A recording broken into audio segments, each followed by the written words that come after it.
Madam Planner is one of our adjuncts at the Collen Institute, so she's a bit familiar with this program as well. My role at Miami Culinary Institute, which is part of Miami-Dade College, by the way, and I know some of you were at the conference 4 years ago, I think it was, when we co-hosted with Johnson & Wales. And then this past February, we hosted the Deans and Directors meeting at the school as well. The school, we're only in our 6th year. As I said, we're part of Miami-Dade College, which they bill themselves as the largest community college in the country. 160,000 students, credit and non-credit, attend 8 different campuses for Miami-Dade College. The culinary school is not the newest kid on the block in the school, but we're only, this is our 6th year of operation. So what I'm going to talk about this morning grew out of, in many ways, the need to get our name out there and struggle with cash flow as well. So please ask questions as we go along. I know in conversations with other educators in the past that what I'm presenting is not necessarily new in many, many ways for what you do already, but perhaps the way we packaged it might be new and will spark some ideas of what you could do back at your schools. So last year, we were awarded for this program, the Idaho Potato Commission Innovation in Teaching Award, and I was very proud of that, especially considering that in the beginning of this program, I didn't really support it, because the program was born out of the fact that we have 2 food service operations in our school. One is a fine dining restaurant, which the president of the college wanted, and one is a student-run cafe. And together, they were not making money. So the president of the campus decided that the way they were going to start making money was to involve students, free labor, right? And it didn't matter when the event was or what the event was. They seemed to, my predecessor that is, seemed to be agreeing to take on everything and anything that came their way in order to please the president of the campus, who was trying to please the president of the college. So as a teacher, I was the first teacher at the college. You can imagine the disruption that I had to classes when I was asked to, make things, make hors d'oeuvres or food for an event in the middle of Production 1 class, or how can I fit this into a garde manger class, or whatever it might be. And I found it very disruptive. Despite my concerns, they didn't really care what I thought, I guess, they continued with the program, and they tried to put a spin on it at the beginning, which actually probably became very true, that this is going to be best for the students. Now, what did we call this program? They threw it around and they ended up calling it the Stagiaire program, right? And the Stagiaire program is probably different than a lot of your students where they might go out and do stages and so on, because it was right from the beginning made a requirement as part of your grade. So if a student took a lab, they had to put in a certain number of hours in supporting the Stagiaire program. The campus president, who really had no say in what we write in our syllabi, but had some strong suggestions, wanted as much as 20% of the students' grade in order to participate in the Stagiaire program. We finally compromised at 10% of their grade. Okay? The Stagiaire program initially started out just supporting the events that the college was using to number one, get their name out there to brand themselves, and number two, to make a profit, if they thought they were making a profit. I wasn't involved in that side of it, and it turns out that in many cases, it was more of let's get our name out there and brand ourselves versus are we really making a profit, okay? As time went on, and we started this program about 4 years ago, okay? Not immediately when the school opened, but probably somewhere around 4 years ago. A lot of the events at the beginning, and I don't know, can you see that in the back, or you want me to read it? You can read that in the back? Okay. A lot of the events we did for free. At the time when we first started, the students were not getting any kind of credit for it.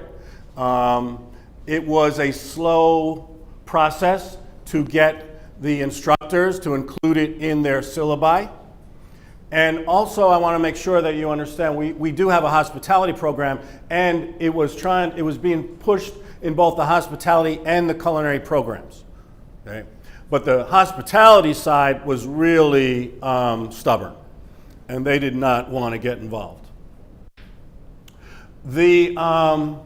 A lot of the events we probably did lose money on, and after a year or so, we sat down and we said we have to have a better strategy than what we're doing. I started to believe that the strategy or the stagiaire program was actually good for our students. You know, when you do something like this, you have to get the buy-in of the faculty. Would you agree? First and foremost, that's my finding, at least. The faculty has to buy in. The administration obviously has to support it, and you have to have their okay if you're going to do something like this.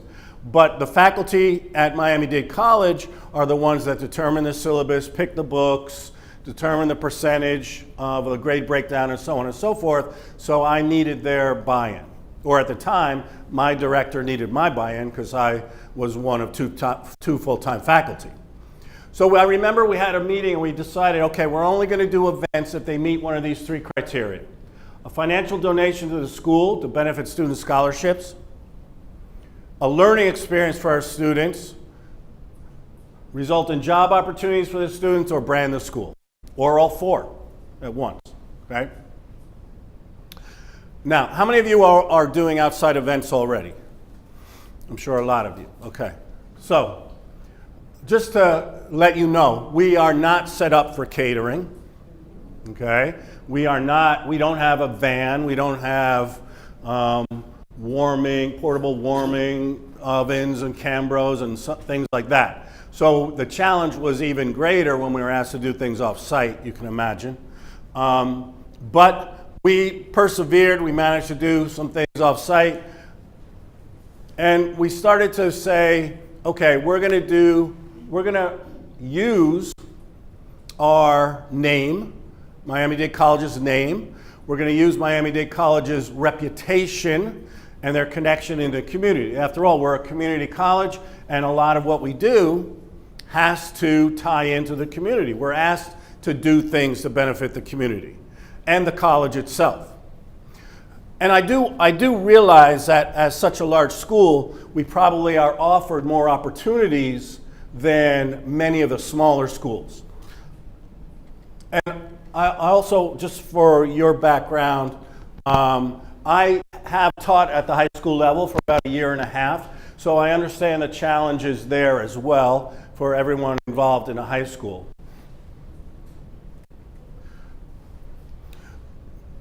Later on, you know, and as I say, we kind of are backdooring this concept, if you will, because you understand, I hope, how it came about. Whereas if we had maybe done some research on how do, all of us are probably under pressure about retention, for instance, right? How do we keep our students there? So the research has shown that student engagement, student involvement keeps our students there. This is a side benefit of the stagiaire program. Okay? We know that our students that partake in our events are more likely to stay in school and get better jobs. Now, I'm going to go over the details of the program a little bit, but like a lot of schools nowadays, a lot of students, the majority of our students are, number one, part-time, and number two, work a job outside. Okay? A lot of them support their own families, right? In Miami-Dade County, a lot of them support their families or help to support their families. At Miami-Dade College, 95% of the graduates leave without any debt. So it's a very interesting, yeah, it is good. I mean, we're not pushing, we don't have a department big enough to push scholarships on them and borrowing and so on and so forth. And the culture dictates that they would rather stop out or go part-time and earn the money for school than borrow the money to finish school quickly. Okay. But we have found that, just like this study found, that our students that are engaged are more likely to do well in school. Right. So, we still find that, and this is part of the study, and I'll read it because I know it's very small in the back, but we still find that we have to give a little bit of discipline to the student in terms of that involvement by continuing to keep it in the syllabus as part of their grade. And at one time it was 15%. We know that some students at 10% just throw it out the window. Okay, I'm happy with a B or a C even. I'll throw away 10% of my grade, which is too bad, but it does happen. Right? The areas of engagement that the study from Texas found were academic goal setting and planning, orientation, accelerated or fast-track development education, first-year experience, student success course, a learning community, experiential learning beyond the classroom, which is really what we're exploring, tutoring, supplemental instruction, assessment and placement, class attendance, and alert and intervention. Well, a lot of areas are involved in student engagement. My focus for this was to show you that the one area, experiential learning beyond the classroom, is what is the benefit for us at Miami Culinary Institute. And this, if any of you want this PowerPoint, I'm going to send it to Mary, or I can get your names after the program and send it to you. Okay? So we have undertaken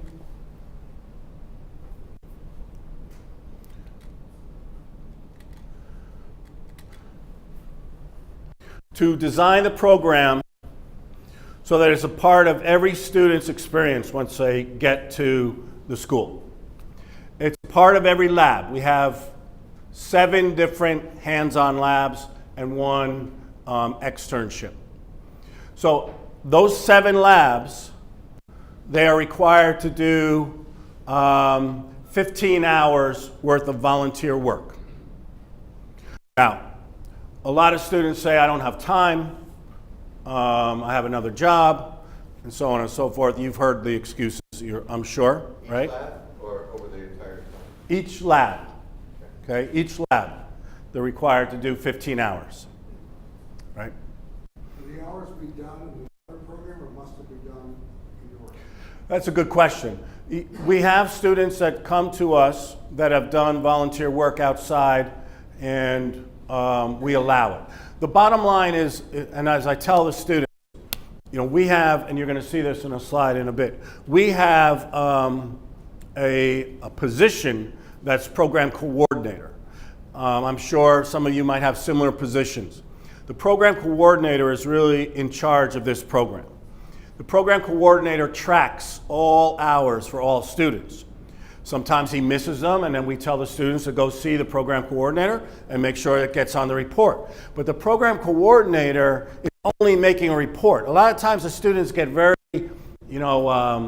afraid. His name is Jesse. Jesse doesn't have my 10 hours that I did at such and such an event. My teacher, what about my teacher? Well, the bottom line is the teacher hands out the grade. So the student-teacher relationship is the one that really has to be nurtured in terms of the stagiaire program. So if you have a reason why you didn't do any hours, you go to, not the program coordinator, but you go to your teacher and tell your teacher. So these stages, does your instructors have to be on site with them, or is it just something they volunteer for? What, the students? Yeah, when they're going out there 15 hours, is the instructor going with them? Yeah, that's a good question, because that came up in the last year when we talked about this. The person that goes with them is the program coordinator or myself. Sometimes an instructor is involved. I rarely have adjuncts go to these events. They do not get compensated. That was another big question. Well, if we're going to do these events, then that's great, but my teachers aren't going to go out and do them for nothing. Yeah, that's a big issue. Now, do you have to send someone with your students? Theoretically, no, I guess, right? But why do we send someone with our students? Because number one, we don't want them, let's take every city has, in big city, a taste of whatever, right? Where a bunch of restaurants are there, and we do one with the Miami Marlins. It's called A Taste of Miami, and it's kind of their opening party for the baseball season. I'll talk a little bit more about it in a minute. But there's beer, wine, rum, okay? If we don't have a student there, a chaperone there, more than likely our students are going to be drinking in their student uniform, representing the school in a bad way. So we always try to make sure that we have a chaperone there to coordinate the departure, make sure everyone that's signed up is there, get their names, transport them there in many cases, and then coordinate them once they arrive at the event in terms of what restaurant they're working at or whatever their jobs might be. So the program coordinator is also responsible for scheduling these events and where they're going to go, or? Well, we do that over time. Pretty much the program coordinator and myself decide what events we're going to do at this point. Sometimes faculty comes to us with ideas, or we also have an operations manager for our building.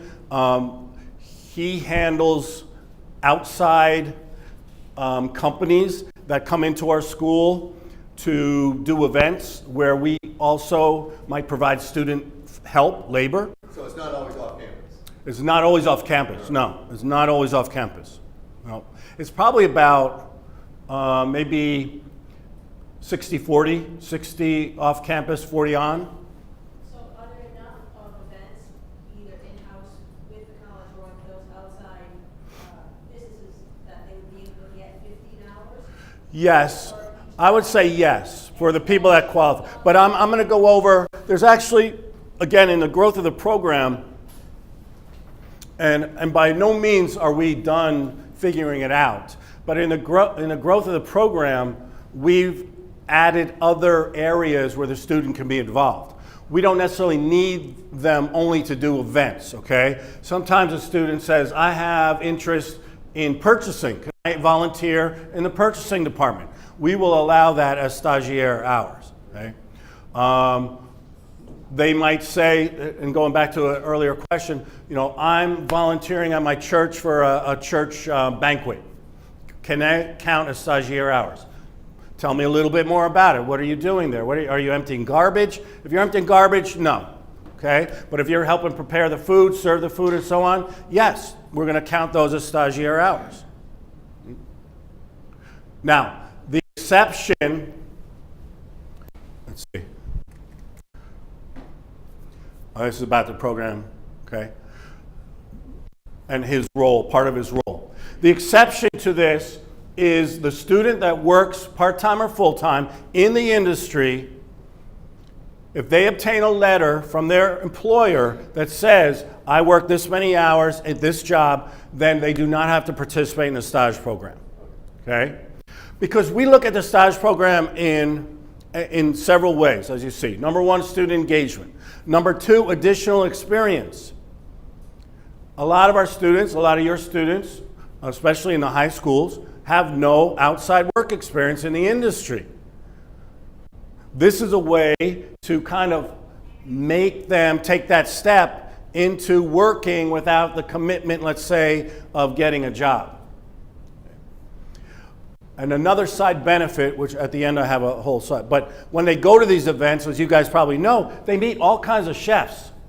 And if they do a good job, guess how many job offers they leave with in a night, you know? 1, 2, sometimes 3 job offers. South Beach Food and Wine Festival, I mean, they're meeting celebrity chefs and, you know, besides getting to cook with them and work with them, they're coming back a bit stargazed. So these are great opportunities for them. And again, I'll repeat, I know in Miami is a lot of different market than smaller towns across the rest of the country.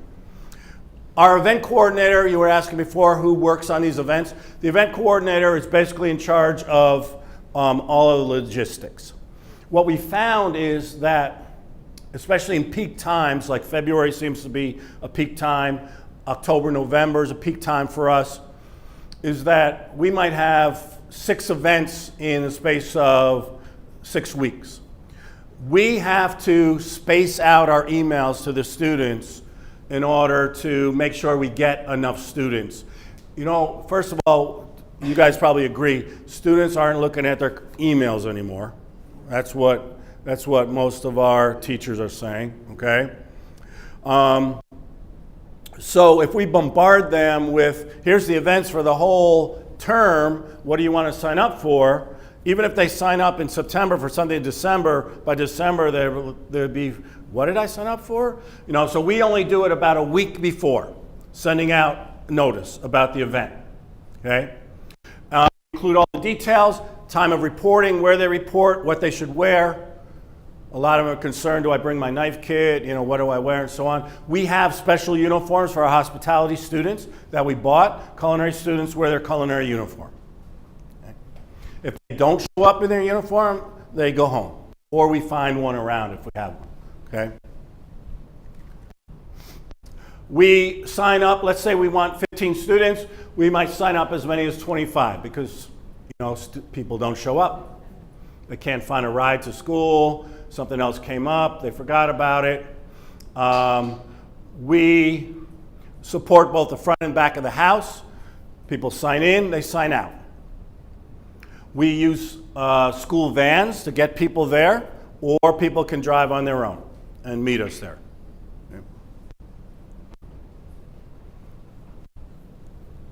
How many students did you say you're dealing with in this program? In fall and summer, we have approximately 200 students that take a lab, okay? All right. You would ask, yes? Is there any kind of consideration whether they do events within your campus or off your campus to quality of student? Yes. Is there any? That's a good question. What do you feel as issues occur? Can they be removed Yeah. from the program? If they do, what do they do in place of it? Yeah. Okay, your first question about quality of student. Yes, we do, and then again, that falls on the program coordinator more than anyone else.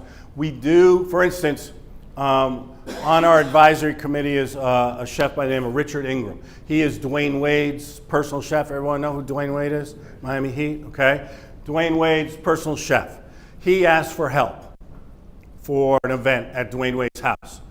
We don't, there are people in our program, I mean, I hate to say it, but we would not send to Dwayne Wade's house, okay? So we almost handpick. There are events where we go around and handpick students for the event. So that email doesn't actually go out. Right, that one wouldn't go out. Because we'd have, like, people we didn't even know was in the program volunteering, probably to go to Dwayne Wade's house, you know? So we do handpick. Repercussions. Yes. We had to write this into the agreement, and I didn't put the agreement up there, but just so you know, the agreement we have with the student goes in every syllabus. And it's basically part of the syllabus, so it's part of their contract. So they've read what the stagiaire program is. If they are found to be drinking at an event, or they leave early without telling anyone, they will not be allowed to participate in the stage anymore. And then they suffer the consequences in terms of the number of hours they might have missed. Okay? So possible reduction in their grade. In the beginning, when we weren't so careful, we knew we had students drinking at events, for instance, okay? Or here's another thing we do not allow.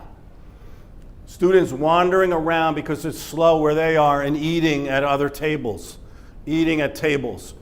They have to be given permission to do that, number one, or they don't do it at all. And we bring food to the student in a collection area somewhere, okay? So the events that we do, and I'm gonna list some in a little bit, but are not the only thing we allow. As I said, the opportunities are there in all across the community, and even within your own school. So we have given them credit for working in the organic garden. We have a garden on campus, in purchasing, volunteering in the school restaurant or the cafe. Our school restaurant is Tuyo, a fine dining establishment on the top of our building. Oftentimes, we have for those of you who have been there, you know that we have a theater, like a lot of culinary schools, and that theater is a multi-use, multi-purpose room. That theater is used a lot of times for demonstrations by outside chefs. As an example, for instance, we have a local celebrity chef by the name of Michelle Bernstein. Anyone ever hear of Michelle Bernstein? Okay. So she negotiated a contract with Miami-Dade College to film a TV show there. I think it's called SoFlo Taste or Taste of South Florida. Anyway, our students that helped her during that set got stage hours. If we have a chef come in from Spain that wants to demonstrate modern gastronomy and he needs help prepping, we will give a student credit for that. Sometimes we have outside events that are not tied to education, but are being done in order to earn some money. And again, a student, I had mentioned earlier, a student gets credit for that if they're helping with a corporate event, for instance. Okay? Is there any evaluation of the student by the person they're volunteering for? No, and that is a good point. But when we have discussed that before, but there is not. There is not an evaluation. Going back to also one of the things that we've done events in the past where we thought it might be good for the student, good for the school, but the student will come back and say, all I did was empty garbage, all I did was move chairs and tables around. We don't do that event anymore, okay? In the beginning, we had to take everything, like I hope I made it clear. Now we're reached a point after 4 years where we are much more picky in terms of what we choose to do, okay? But we didn't get there without mistakes. I'm assuming that you have a staff that does the cooking and the chefs and they're assisting do these events. Yeah. Okay. Well, let's go to some of the events. I think I have a list. No. Okay.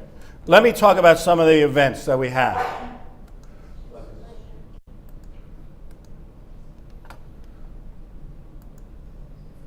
And this kind of ties in also to partnerships that has been a theme of the conference in a lot of ways. We have a partnership with art festivals. Okay, there's a big one, Coconut Grove Art Festival, and these are some of the things that I encourage you guys to look. You sometimes have to look for the opportunities. Most of the opportunities came to us. which was easier for us, obviously. But a lot of times you have to go out and look and make the opportunity happen. Home shows, home and garden shows, where they're starting to do the cooking demonstrations on stages.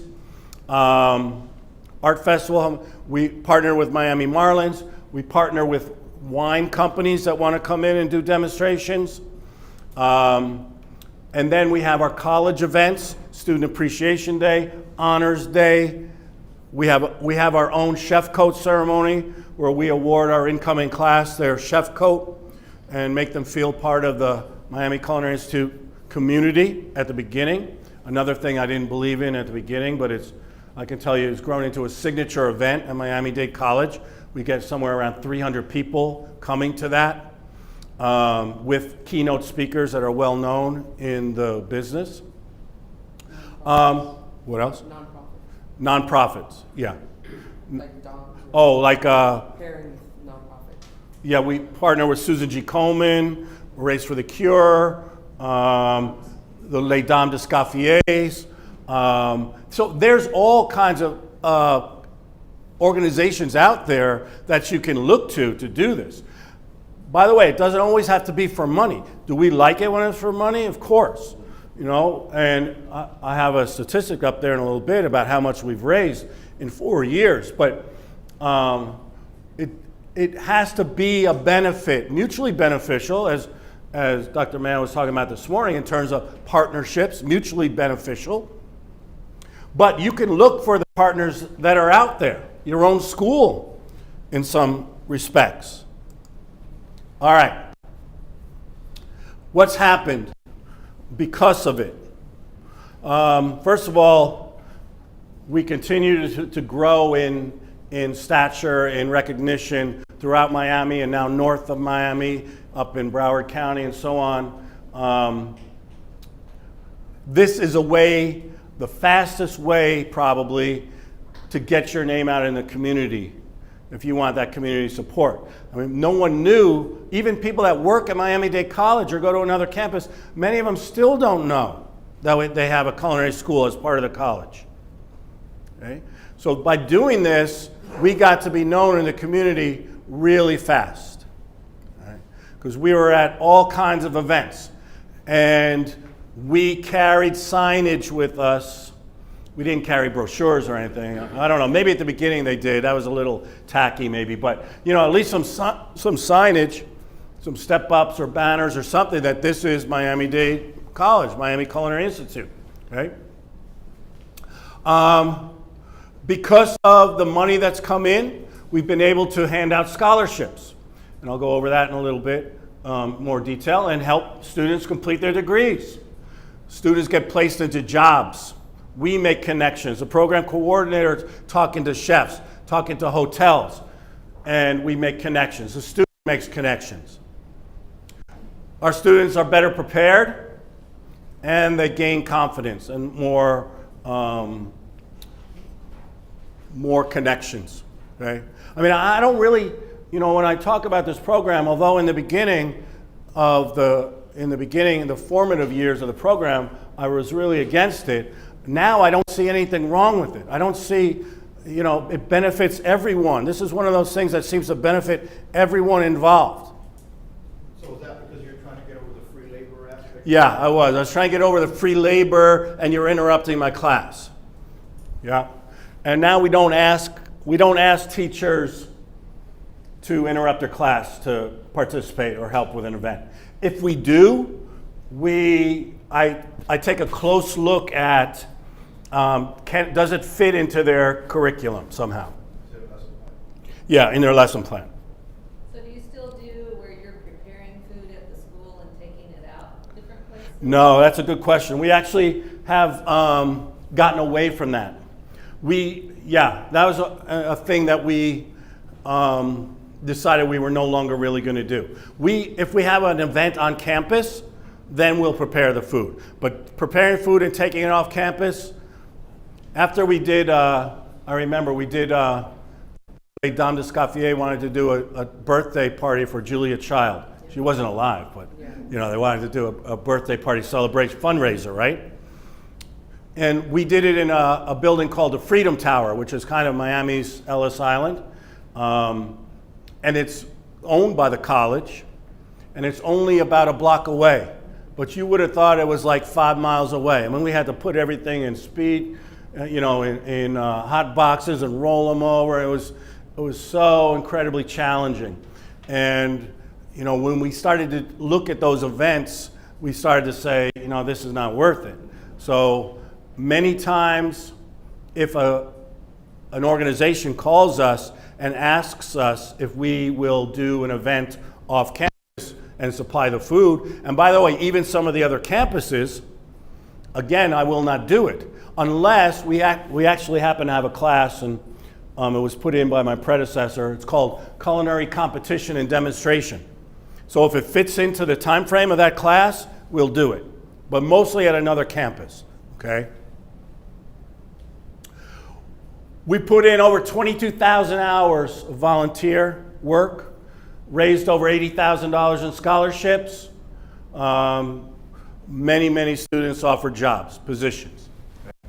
The scholarships. This is where my program coordinator is better than I am, because I'll give you an example. Last year, Estrella Damm. Anyone know that beer company? Spanish beer company, okay? They came to the school and they said, we would like to partner with you guys and hold a conference here. Ferran Adria is coming. We need a place to host him, right? I mean, I probably would have given them money. So my program coordinator was sitting in that meeting also, and he goes, this all sounds great, but what's in it for us? And I'm thinking, what's in it for us? Ferran Adria's coming. But he doesn't know Ferran Adria. He could care less, really. So in the end, they said, okay, and Jesse went over what's in it for us? We usually like to get, a scholarship or something out of this. Okay, $5,000 later, we have a scholarship and Ferran Adria coming to this. Now, I never would have asked for that, okay? But he did. So sometimes you need that person that's really good at just asking for the money to ask for the money. So we got Ferran Adria lecturing our students before his big demonstration, and we got $5,000, and we have a partnership with Estrella Damm now. As a matter of fact, they did their own special promotion of all the restaurants in Miami that sell their beer, and as part of that promotion, they called us up and said, we'd like to take 2 groups of your students, one Thursday, one Friday, around to all the restaurants that sell our beer, and they'll get to meet the chef and taste their food. I'm like, yeah, why not? Okay. So again, and Ferran Adria is coming back again in September. So these are the kind of, sustainable partnerships that we want. The same with Coconut Grove. We have one with Bacardi, Miami Marlins. The Miami Marlins one was done, we had a student that passed away because she didn't get to the doctor in time, more or less. She had something that was curable, but she had some sort of infection that got into her lungs, and she passed away. And when the Miami Marlins approached us, we used that as our strategy to hook them. And we said, we'd love to do your event, but will you do a Joanna Rodriguez scholarship in her name? And they agreed. So now we repeat that every year as well.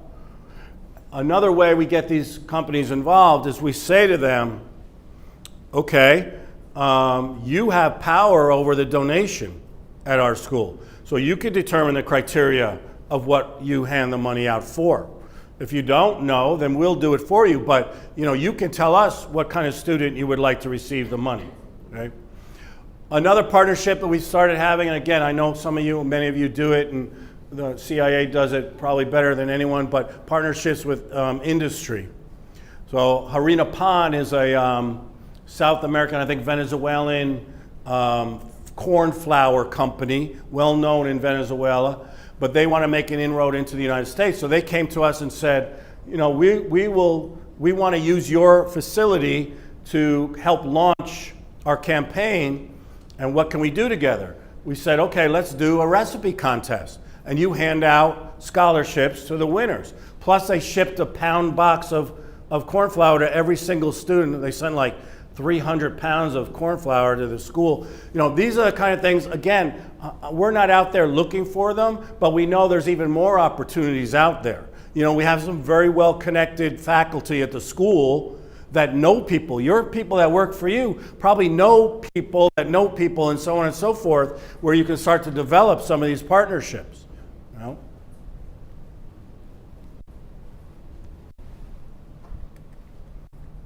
So,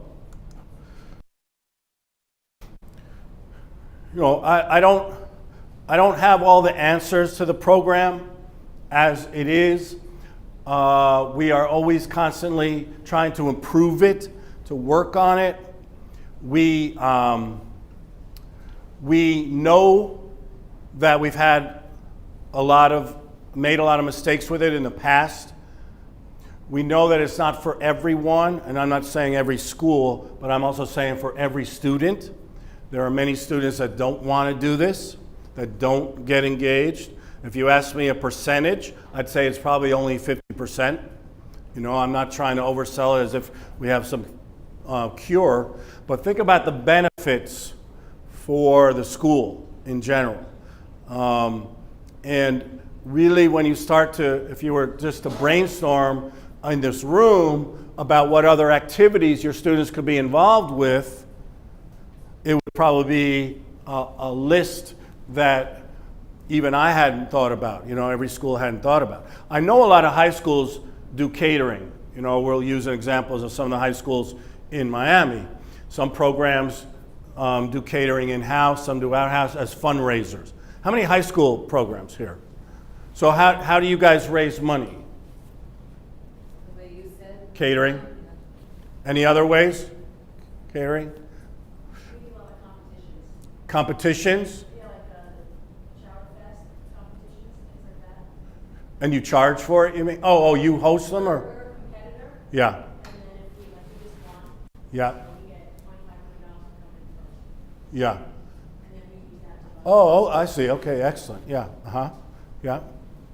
I mean, does this resonate with people? I mean, is this possible for you guys to do at your own schools? You know, I know that there was concern about, when I spoke about it last year at Niagara Community College, the pushback from administration in many cases. And there are some events where I felt like I needed to get permission from the academic dean. But most of the events, I don't ask permission, you know, that we do. We do them, and then I let my boss know, hey, we just earned $5,000, okay? Do you have separate insurance for that? If you're sending students out outside of class? No, we don't. Yeah, that's a good question too. Yeah, their students are covered as students. If it's a school event, I believe they're covered still. Okay. I think they did away with that with the Obama period, because everyone's required to have health insurance. Oh, okay. And they did away with street insurance. Yeah. We have a similar program like this, but we've had certain events that we've done that the host has had students sign waivers that they're not liable Yeah. for any cutting or accidents or things like that. Yeah. It's been difficult because the school says absolutely not. And that's been, They don't want the students to sign those. You mean? yeah, they don't want to sign on, and that's kind of a great Yeah. relationship. Yeah. A lot of off-premise events, you have to have insurance or some type of coverage already. Yeah.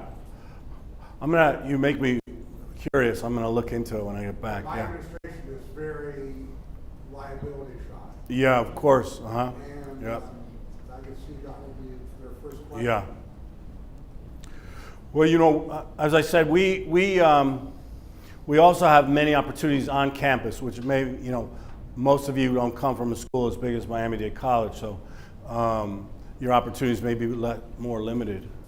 So we don't have a requirement for doing this kind of thing, you know, we have a dining room, and what we've actually done is we have a dining room manager, and you know, like several management positions that are, you know, they ask to be from their freshman to their sophomore year, so then as a sophomore, then they take that position on, and then Yeah. also the bachelors, and so they actually have more opportunities to be involved in there. Yeah. So, you know, and it's, again, it's all, they do get out paid, you know, college paid. Yeah. You know, for doing that. And in addition, we do have off-campus opportunities that come up, but it's strictly volunteer. Yeah. So we just do it, and Right. it's for raising money for scholarships, but we don't require it. And I like that, because, you know, typically you get the really good students that are doing Yeah, you do. because Mhm. it's Yeah. all volunteer, and they Yeah. want it, they're hungry, they want to get involved, Yeah. they want to work with the chefs, all those things like that. But then there's the other ones who really would benefit. Yeah, exactly. There's a lot that would benefit. And that's where you have to get the buy-in of faculty, adjunct and full-time. And for us, the biggest challenge has been getting the hospitality, because that's kind of a separate school from us. And the full-time faculty, we have something called service hours also, and the full-time faculty already saying, well, I make my kids do service hours, what's the difference? Well, guess what? It's the same thing. You can use these hours for service hours, so if you want the president's service award, these hours will count towards that as well. So, you know, little by little, the hospitality program is brought in, but that's been a tough sell. The adjuncts are probably in some cases better than the full-time now in terms of, you know, enforcing what's in the syllabus. So they want the students out there as well doing it. But we still, you know, we haven't played with the incentive in terms of the percent of the grade in a long time. But when that came out, when the stipulation came out back at the beginning of the program, and especially when they wanted 20% of the grade, I was just like, are you crazy? You're going to make students? I mean, all I looked at it was, you guys want free labor and you're trying to justify it as a good work experience. And, it took me a couple of years to get over that. But 20% of your grade for volunteering, probably a little high. 5% might be a little low. People are just going to say, hey, I can still get an A, I don't have to work. So, and maybe there's a different incentive than grading. Maybe it's money. For instance, when we partook in the South Beach Wine and Food Festival, how many people have heard South Beach Wine and Food Festival? Okay, most probably. This year, it was started by Florida International University, FIU. And for years and years and years, it was only FIU students. Well, guess what? They got too big. So now they started kind of begging other culinary schools to help them out. And they justify it a little bit by they say, our students are really here to study management. So our students are going to go to the school, to the festival, and they're going to manage the events. Your students will come and cook. Okay, that's fine. So Johnson Wells in North Miami, Art Institute, Fort Lauderdale, ourselves, Portland Blue, and Miramar, we all have been asked to participate now. And last year, I said yes for a limited number of students, and they were able to come in, FIU, and recruit around the campus. And it was strictly volunteer.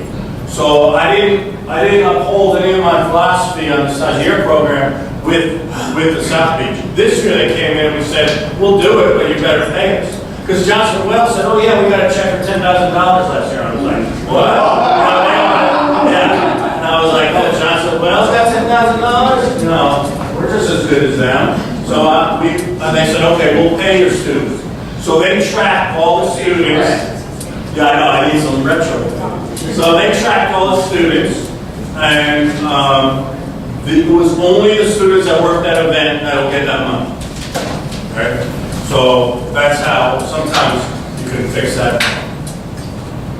I have a question. When you started out, you said that they were kind of related. Yeah. I did that. Were they satisfied with getting the free labor, boosting the marketing, getting the name out there for the college and the program, or are they still taking money as well? Is it all scholarship funded? Is Scholarships? We're almost all scholarship funded now. We have pretty much, we've gotten to the point where we turn down any event that, the only one, I mean, we do the school events for free, obviously. The ones that we, the Honors Day, Student Appreciation Day. The Susan G. Collen Race for the Cure in support of their organization, we do for free. And we probably get more volunteers for that because they feel like they're giving back.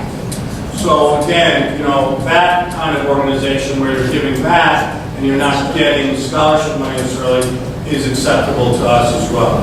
But otherwise, we pretty much turn people down now if we're not getting money. And you know, to be honest, I'll take as little as $500. I mean, $1,000, $5,000. The most we've ever gotten is a couple of years ago. I think we got a check for $20,000. We got one recently from an Italian group for $10,000. $5,000 is about what we try and ask for now. $5,000. I guess what I was asking is, if it doesn't come in the form of a scholarship, rather than just money, does the administration? No, we can't take it like Or that. they put it back in the program? Yeah, we gotta put it back. We gotta put it back into the scholarship. We can't just take money. Some may look at it as through cost recovery concept. Yeah. We have very strict rules, like for instance, like let's say an equipment company said, hey, you help us out, we'll donate an oven. We can't do that either, we have to buy it.